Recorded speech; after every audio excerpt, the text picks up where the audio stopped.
tak teda ako úlohu sme mali vypracovať vlastne charakteristiku právnych noriem podnikania.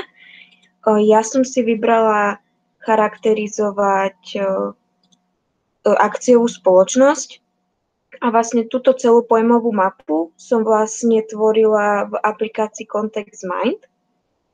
A teda povieme si krátkosti niečo o tom, teda akciová spoločnosť, napríklad základné imanie, má rozdelené na určitý počet s tou menovitou hodnotou a musí byť minimálne 25 000 eur.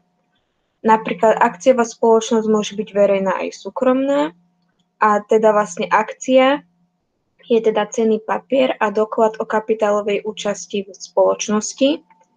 A napríklad také orgány spoločnosti sú dozorná rada, predstavenstvo a valné zhromaždenie.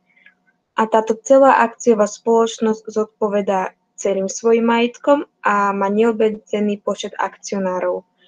A ona je vlastne tretia najviac využívaná právna forma.